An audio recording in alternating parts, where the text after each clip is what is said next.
Hi, welcome to another edition of Unity Through Community, the sort of monthly show that gives you an opportunity to find out what's going on through community ed. And because community ed is part of the entire Hastings community, we always visit with people who are doing really remarkable things throughout Hastings, not just through the school district, although today my two guests are pretty school district specific.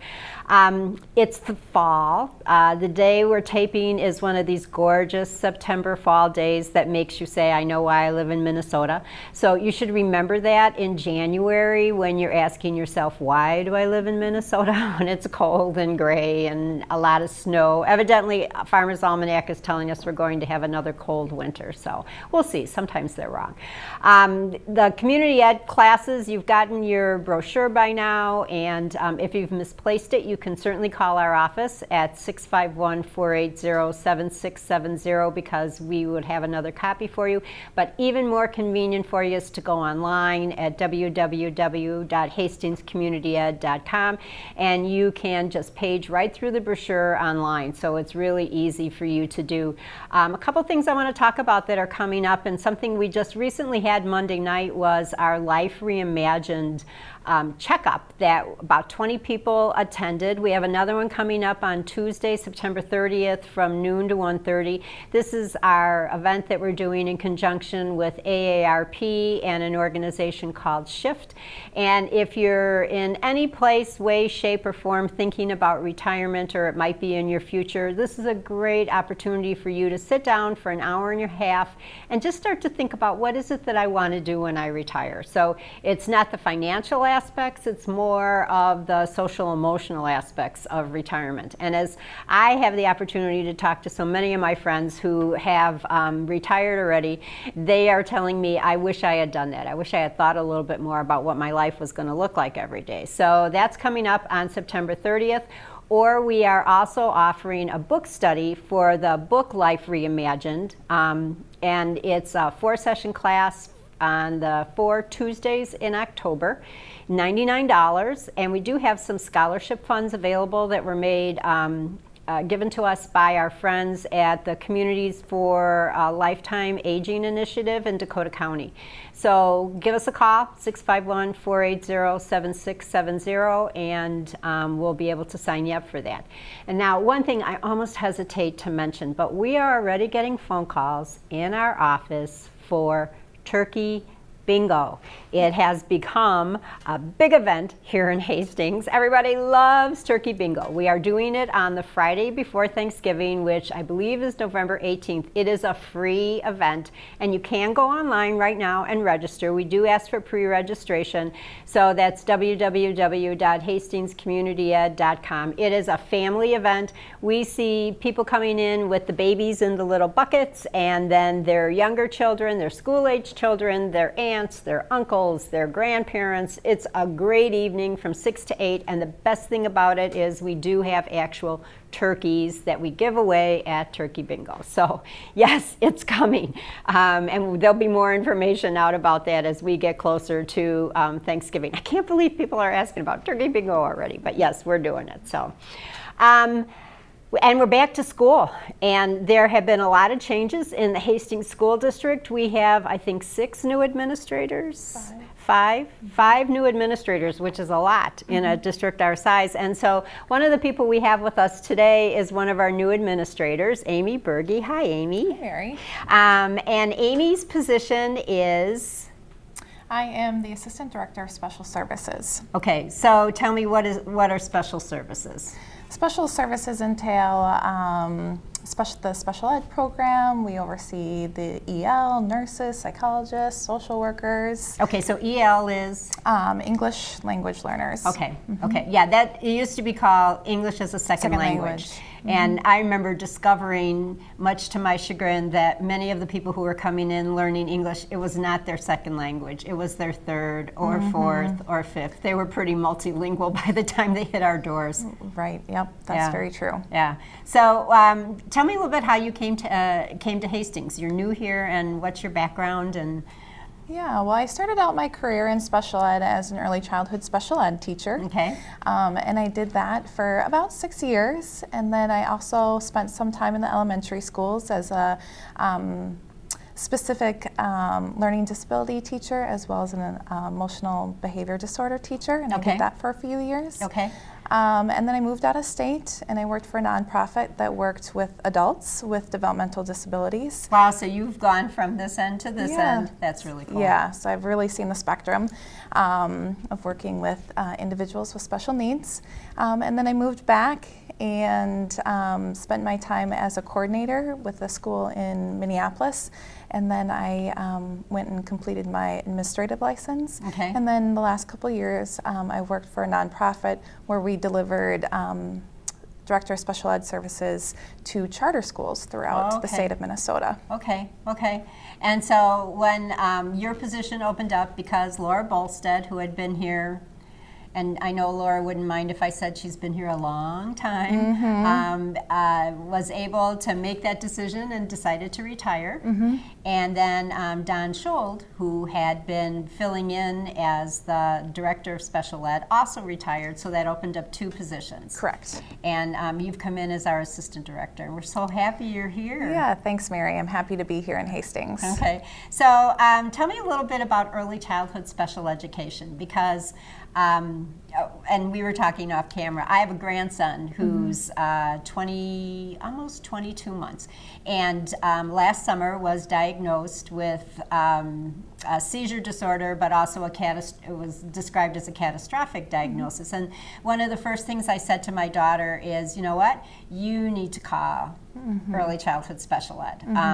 And so she was unable to because there was so much going on, and I said, well, would you mind if I made the call for you? Sure. And she said no. And then they called her right away the next day, and she said to me, Mom, they are so nice. Yeah. You know, and that was so helpful to her, because at the time they were just getting one piece of bad news after another after another. So tell me a little bit about ECSE and what it does and why people should know about it. Yeah, well, there's 2 parts to ECSE. The first part is we service children from birth up until they turn 3, and the services are basically in the natural environment, which typically tends to be the family's home, and it's a great way just to work with the kids in the family on what area of development or need that they have. Okay. And then they're reassessed before they turn 3 to see if they continue for services. Okay. And then at that time, we usually transition kids into more of a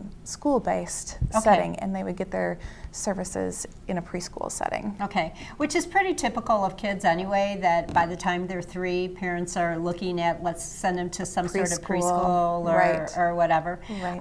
And I know, and I'm sure you guys do this here, so for my grandson, they will not only go into my daughter's home, but they'll go where he goes to childcare. Daycare settings, yep. Okay. We'll go wherever the child is Okay. to provide those services. Okay, yeah, and we have in our house, we have Grandpa Dano childcare one day a week. Right. My husband watches our 2 grandchildren, and then we have a third one, but who's not ready to go to childcare yet. Sure. But he will set it up, they will set it up that they'll come when he's there too, so that he gets a chance to see, so that the provider learns what kinds of things will be helpful to the child. That's right. We provide a lot of information on development and things that you can do with your child in order for them to continue to grow and make those gains. Okay, and so even if a family is, working with the medical care team, why would they want to do ECSE? Because I think sometimes people think, well, I'm taking them to the doctor. Why do I need this? Yeah, well, especially with the young ones, we work collaboratively with the medical providers. We might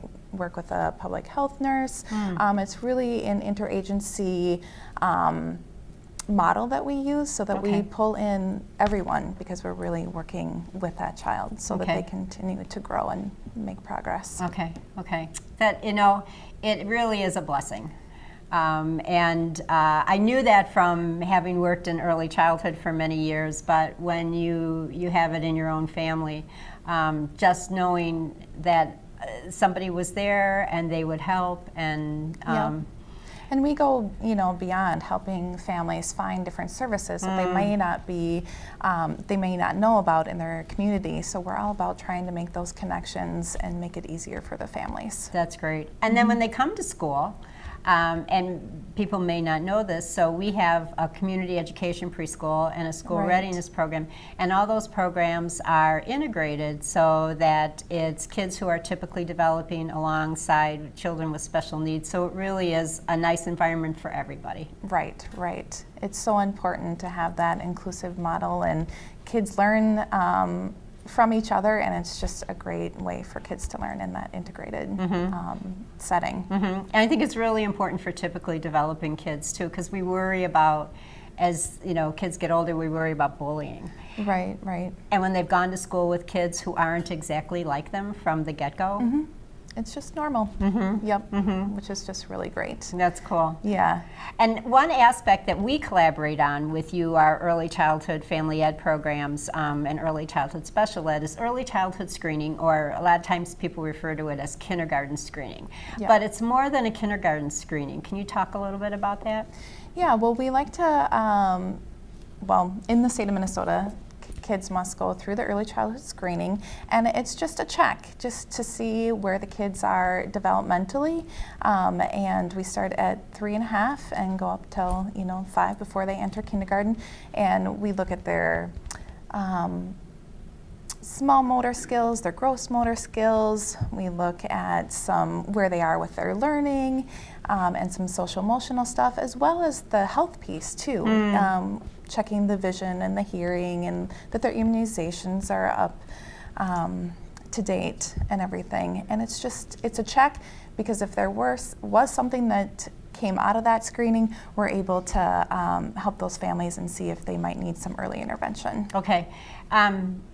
If I have a 3.5-year-old and I get my invitation to screening, why would I want to do it at 3.5 if I don't have to do it till before I go to kindergarten? Well, again, it's that point where if something were to come out of that screening, we can provide those services, and the earlier the better that the kids get in for intervention. Okay, and I think that's something that I've heard my daughter say a couple different times. Is she said, I never want to be in a spot where I look back and say, oh, I should have done something. Right. And I've said to her, Molly, the worst thing that could happen is they say, he doesn't need this anymore. Exactly. We're done. And that's why we evaluate before they turn 3 to go into that next stage of their development. And then if a child were to qualify for services, we do reassess every 3 years. And if a kid is, a child's making progress, then they might be exited for services, and that's our hope. Isn't that great? It is. That's the intention. That's the best feeling. Yep. Yeah. And I think parents worry about that too. I mean, I heard parents say, I just don't want them labeled, or I don't want that going into their records, and so it's not about that at all. Nope, it's not a lifelong something that sticks with them. Again, we're there to provide the support so that they're successful, in school, and hopefully they just exit out. That's how it should work. That's great. That's great. So here in Hastings, what's been like something that you have really enjoyed since you've come here?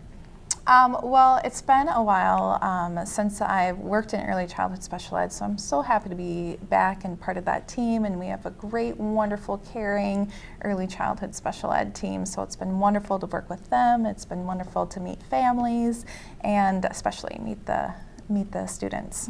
Yeah, that's been, we had a staff meeting yesterday, and I asked the staff what's been, something they've really enjoyed about fall, and they all said the kids are all back. Kids are back. Oh, that energy they bring so into excited. Not to downplay the energy of the senior center and the adults that are in the building, but the kids just make everybody sparkle. Yep. Yeah. They truly do. Yeah. It's just fun to see their smiles on their face when they walk with their moms and dads down the hall, and they feel so special that they're going to school, and it's just a really great environment. Yep. So the message we want to share with parents is when you get your invitation, because you will be invited, you'll get a little postcard from the district. Right. And it says Help Me Grow on it, which is the statewide initiative for early intervention. Right. And if your child's 3.5, don't put the postcard away or throw it away and say, oh, I don't have to do this till before they go to kindergarten. Sign them up. Do it now. Okay. Yep, that's the message. Okay. Do it now. Okay. When they turn 3.5, do it now. Great. And like you said, the Help Me Grow Minnesota website, if you do have concerns, it's a great way, a safe way to make a referral too. And then that does come into the district, and then one of our staff people can follow up with that as well. Oh, that's cool. I didn't realize that. Yeah. Oh, that's Yep. really neat. Yep, it's there for parents, professionals, and then friends and family members that might have concerns too. Okay. And it's just non-threatening, safe way to get in contact with the school district if you might have concerns about a child's development. Okay, great. Yeah. Well, I know we're delighted to have you. You're over at our building a couple days a week, and we're really glad that you're part of the Hastings school community. Yeah, thanks, Mary. You're so welcome. happy to be here. Oh, great. Yeah.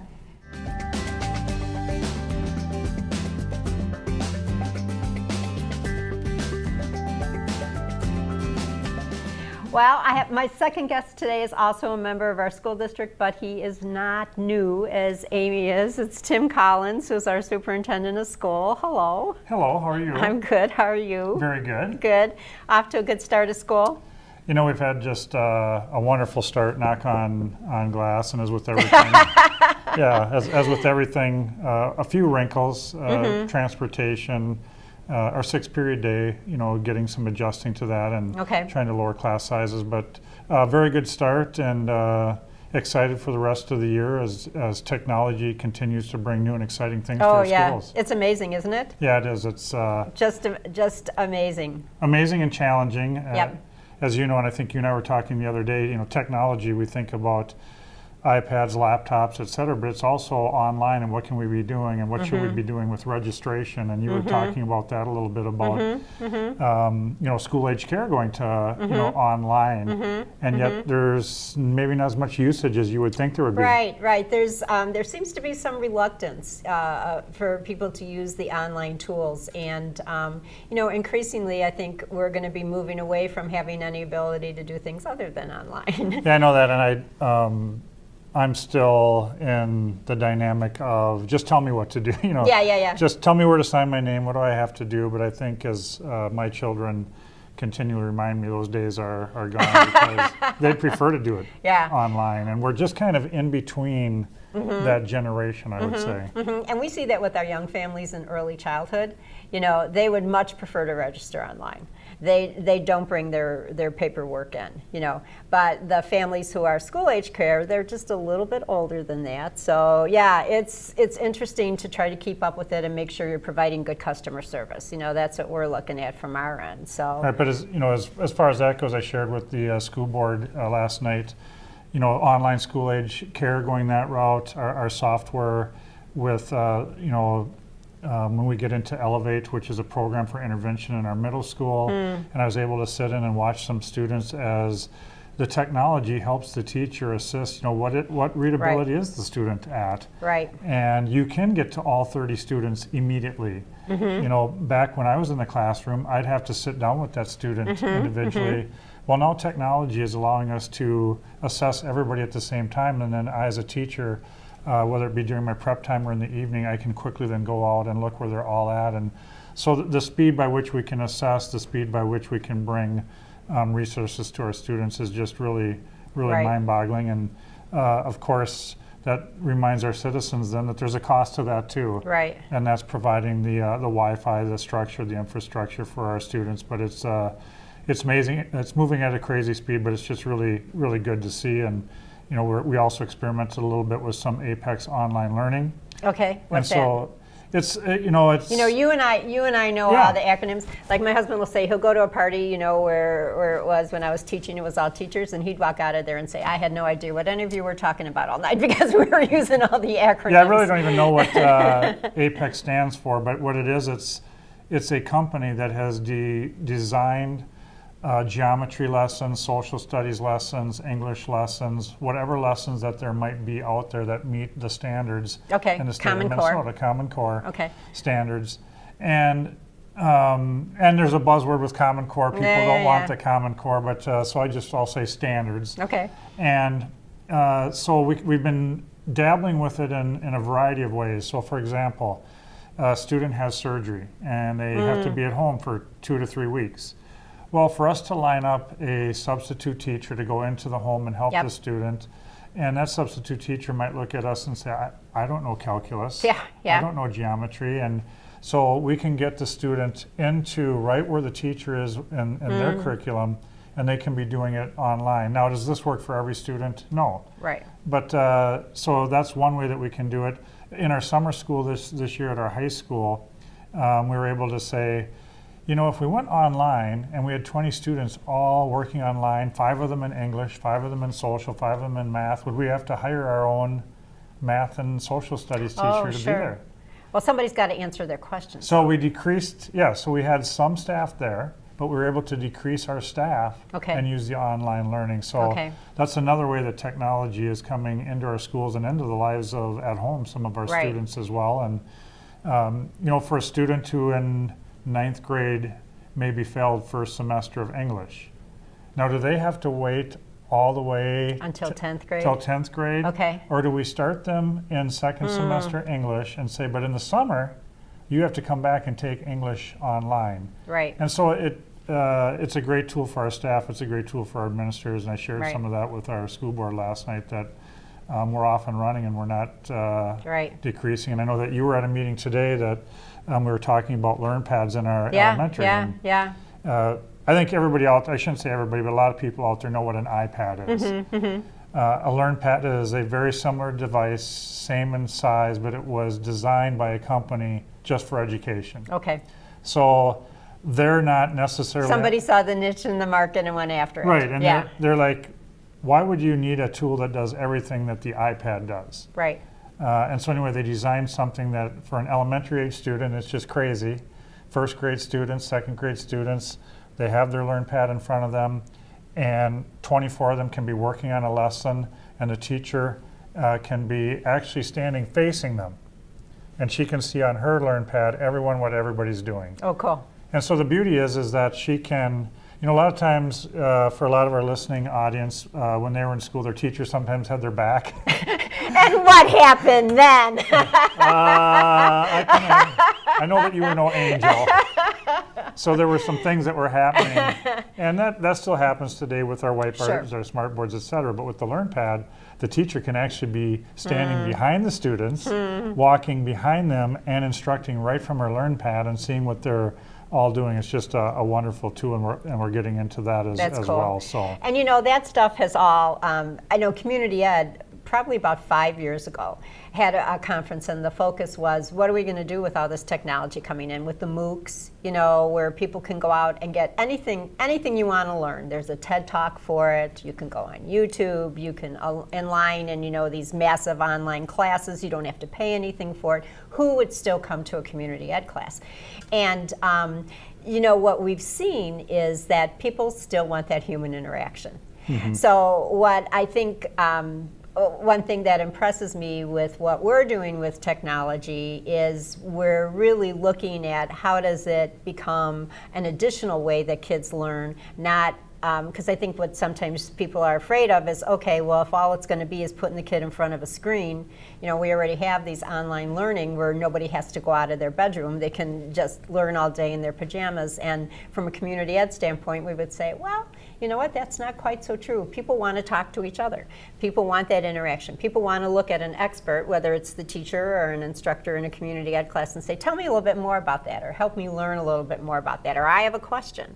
So, you know, I think that's what I'm hearing in the district is that teachers are really judicious with their use of technology. So they're taking the best advantage of it, but it doesn't replace that, you know, I'm looking at you and I'm talking to you and we're figuring this out together. Yeah, you said it very well. That's, if I could recapture that, that's perfect of how we look at it in our district and our teachers look at it. It's not, you said it very well. We're not going to rely on technology for everything. And we'll be, and I know college and universities are already talking about this, they're spending more time on now getting students to collaborate and talk and work in small groups more as they've got the resources, they know how to use the resources. Now it's like going back old school. Right. How do you communicate with one another? Right. Well, and that's the world's best workforce, which is a plan now that every district has to put out there. And so it's like, how do you help people be good employees someday?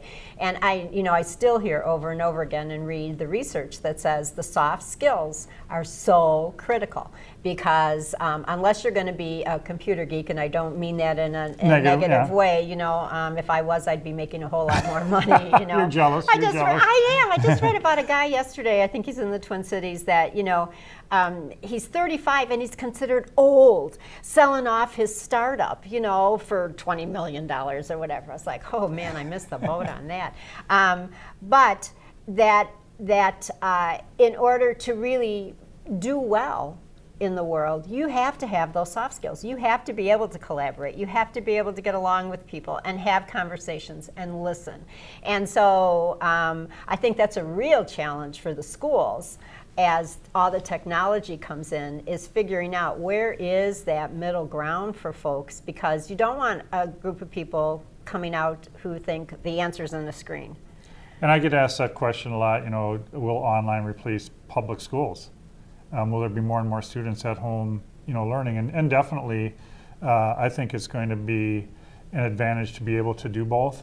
But people are still going to want to send their kids to schools because of the socialization, the collaboration, the friendships, the competition. You get it all right there. And I think that we're working to blend both worlds, and we're always going to be working to blend both worlds. I want to, what else is going on this year? I just wanted to take a little time to talk about Vision 2025. I don't want to get into it a lot, but I know that there's some people that are watching, and they knew that last spring we talked about Vision 2025.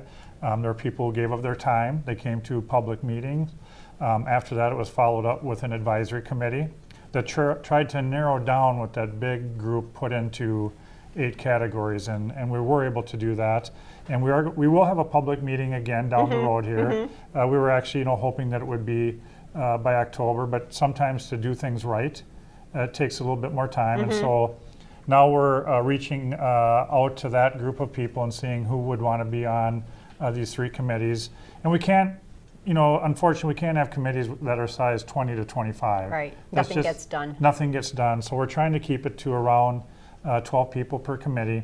We'll start meeting in October. And then those 3 areas are? Those 3 areas that the advisory committee narrowed down that were important for our community at this time are technology, academics, and wellness. And wellness is both social and emotional, mental health, well-being for our students. So those are the 3 areas. And I'm hoping by late in November, then we'll be able to pull together a community meeting after these subgroups meet. So I just wanted to take time on there because I know some people have been watching, and then this is a great way to get the word out there. And then the one other question I wanted to ask you was, you mentioned the 6-period day, which was a big shift, and part of that was due to the budget cuts, and some good educational theory and practice, and some best practice things instituted at the middle school. So I don't want people to think, oh, it's just because of the money. None of those decisions are made in a vacuum like that. But the question is out there. So what does it look like for spring 2015? Are we going to be looking at some additional reductions? And I know you had said all along last spring when you came out that this wasn't a one-time thing. Right, it's not a one-time thing, and due to our declining enrollment, I said last spring that it continues to impact our finances. It's not going to go away in 1 year. Excuse me.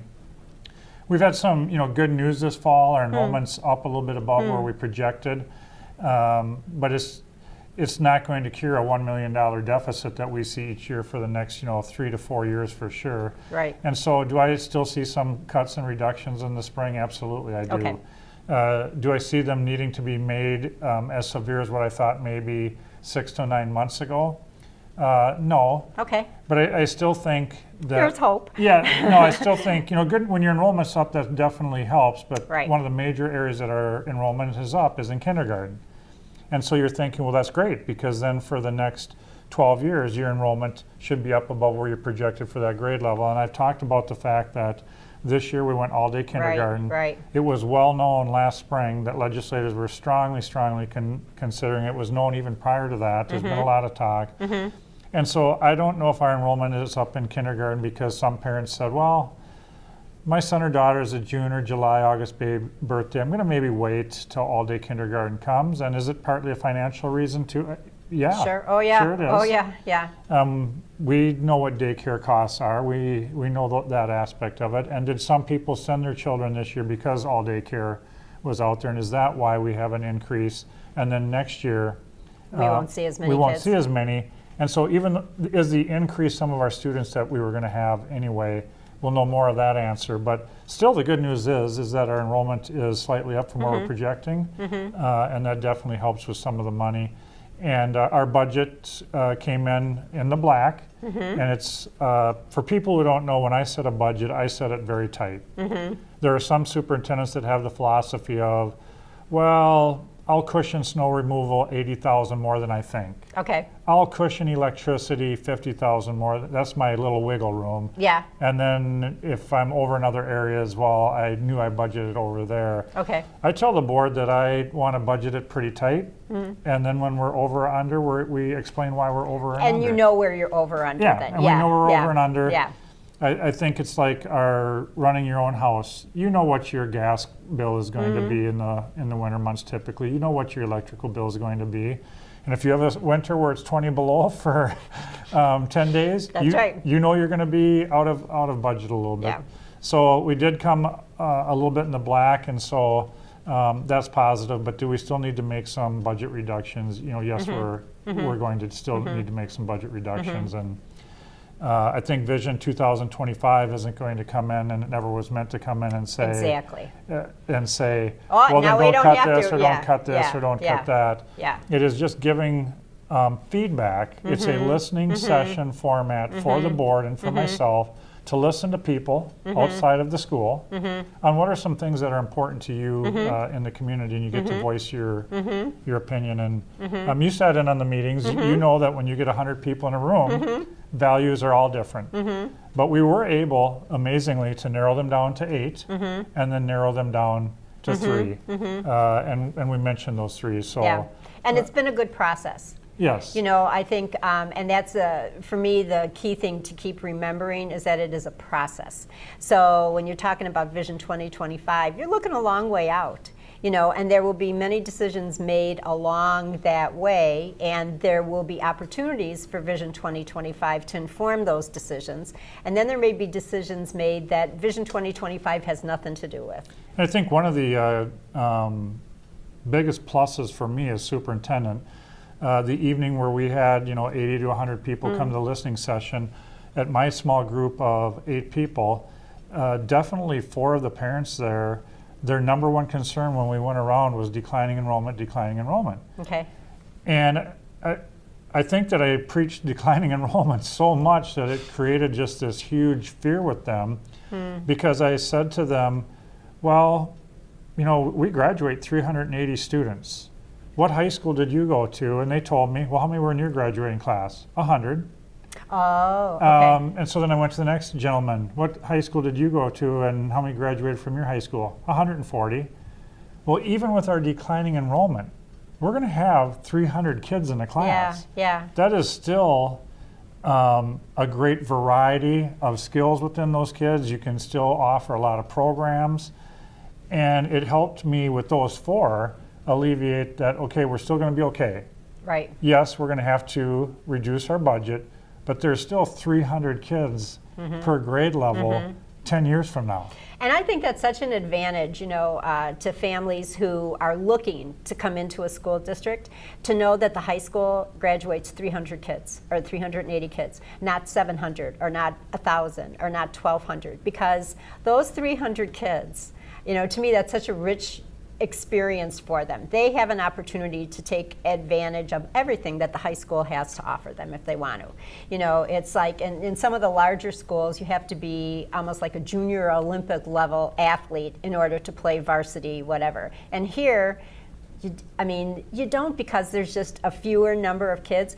And it doesn't mean that you're not competitive, and it doesn't mean that you're not successful, but the competition is more within yourself than it is against everybody else. And I remember saying when my kids were in high school to the athletic director, when do you want these kids to have the high school athletic experience, if not when they're in high school? And I don't think we have to fight answering that question here. I think the size of our schools is a real advantage to any family. Well, the advantage to me was I saw the worry and they were younger parents with children, in first grade, third grade, and there was a concern there. So it was an aha moment for me. Yeah. That I need to talk about. Yes, declining enrollment is creating some financial problems, and yes, we might have higher class sizes, but the opportunities are still going to be there for your child. And I think, as you mentioned, if we graduate 380 this year and we graduate 300 10 years from now, we're still going to have show choir. We're still going to have football. And actually, your child will have more opportunity to participate. I agree. I think that's so true. Because it's not like we're going to, I'm not going to say that we'll never eliminate programs, because sometime if the students just aren't there, we eliminate the program if the interest isn't there. But really, the opportunity to participate is going to be probably stronger than it is right now. Yep. Well, I want to thank you for coming and appearing on my show. I appeared on your show one time, so now we're even. Yeah, now we're even. But I like to win, so I know you you'll get invited again. Okay, that sounds good. Thank you. Thank you, everybody. Thank you.